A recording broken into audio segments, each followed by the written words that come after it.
Hey guys, welcome back to the Calibrate Tools and DIY channel. Don't you hate it when you get in the car, ready to go, turn the key, and guess what? Click, click, click, it doesn't start? Well, that's what happened in this video. I think it's the battery. Let's see. See you after this.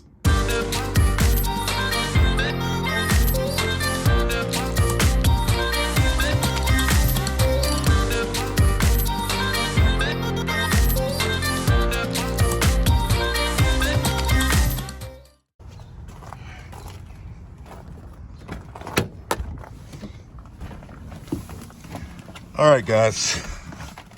Okay, let's see this thing start.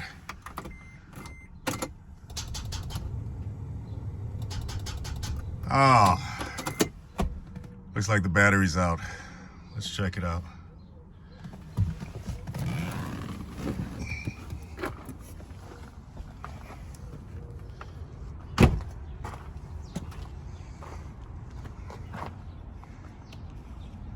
All right, so let's check the battery here. I got my voltmeter, so I want to put the positive lead connector into the voltage terminal right here. See, it says V, and then I'll put the black connector here where it says COM.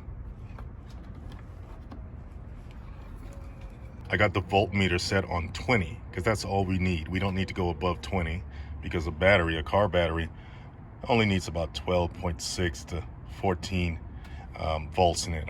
So 20 is fine. 2 would be too low, 200 would be too high. So 20 is what we need.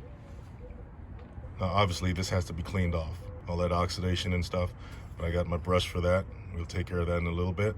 Let's see what this battery's giving us.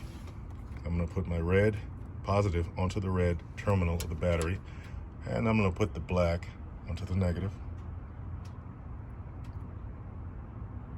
Okay, now that's way below where it should be.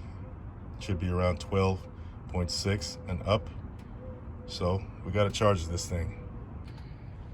Got the old school battery charger here.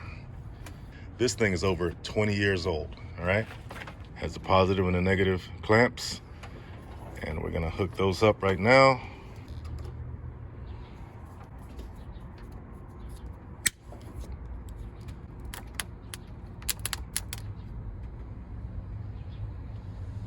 Look at that. It's all the way over to the end, almost, which means this battery was starving. It was pretty thirsty for some electricity, for some charge, so we leave it on there for a while. I got it set to charge faster. I have it on 10 amps versus 2 amps, okay? Okay, so it's been hooked up to the battery charger for a little bit. Let's see what it says while it's still hooked up. I'm gonna put the positive there, and I'm gonna put the negative here. Okay, so we got 13.56. All right, now that's good, but let's see what it says if we take off the clamps.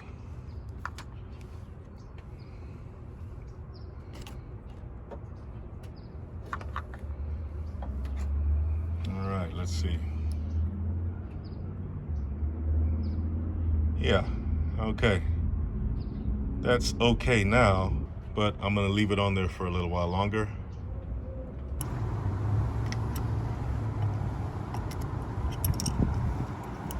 Gotta clean this off.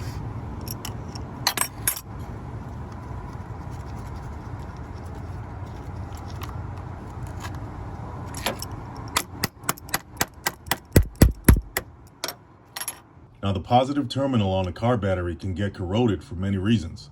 One of them being exposure to the elements, that can cause the metal to oxidize. If the battery is not properly maintained, corrosion can also build up as well. And every now and then it can be a manufacturing defect. So this corrosion on the positive terminal can prevent the battery from starting the car or cause it to not run well. In extreme cases, it can lead to a fire. So if you notice any corrosion on the positive terminal, you got to clean it immediately to prevent anything like that from happening. Some of the other reasons that can cause corrosion is 1, hydrogen gas leakage. That's when hydrogen gas leaks out of the battery, comes in contact with the oxygen in the air, and forms water vapor or other substances. This can cause corrosion to form on the battery terminals. Number 2, electrolyte leakage. If there's a crack or a hole in the battery, electrolytes may leak out. When that happens, the exposed metal surfaces may start to corrode. Look at all that. Look at all that oxidation on there. Look at all that. So the more it leaks out, the worse the damage. Number 3, a chemical reaction with the copper clamps. The clamps used to connect the battery terminals, as we see here, they can also cause corrosion. This is because over time, a chemical reaction may occur between the copper in the clamps and the lead in the battery. Number 4, overcharging your battery. When the alternator charges the battery, it does so by providing a small electrical current. However, if this current is too high or too low, it can cause the formation of corrosion on the terminals. And number 5, overfilling the battery. If you accidentally overfill the battery with electrolyte, it can seep out and come in contact with the metal surfaces. So that's not a good idea. Watch out when you're filling your battery back up.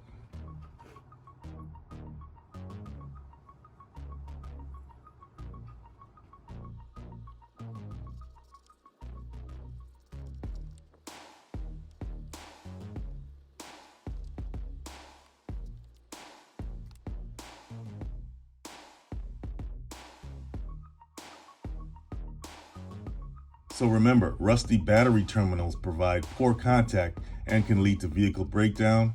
The service life of a vehicle battery is around 3 to 5 years, so it's recommended that you change the battery terminals when changing the battery. Changing the battery terminals after buying a used car is also recommended.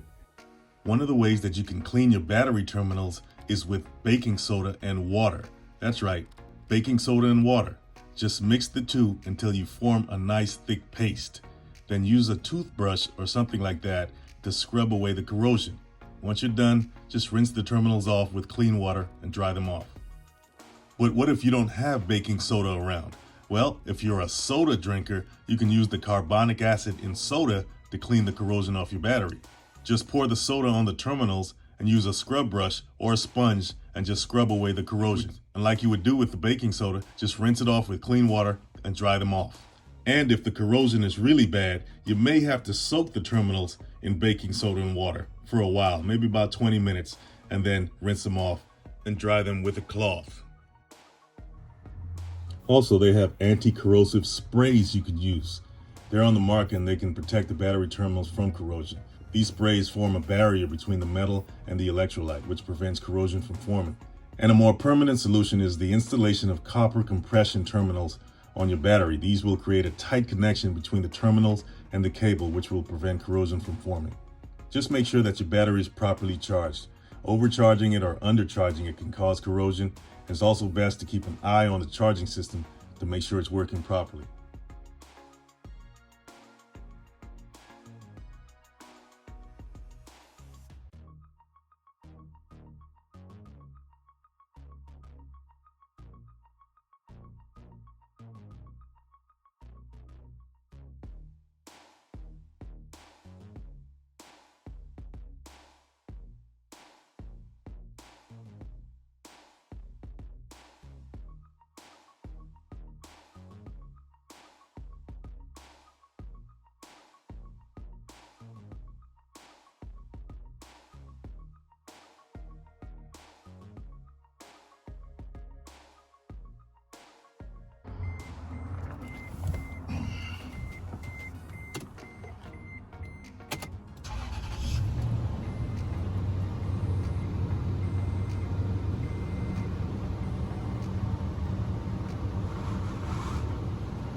All right, guys, so that's how you diagnose a car battery problem if your car doesn't start. Sometimes it's not even what we talked about in the video. It could be a loose cable or something like that. Something needs to be tightened. So if you learned something from the video or you have something to add, feel free to leave it in the comments. We love comments over here. Don't forget to hit the subscribe button. See you next time.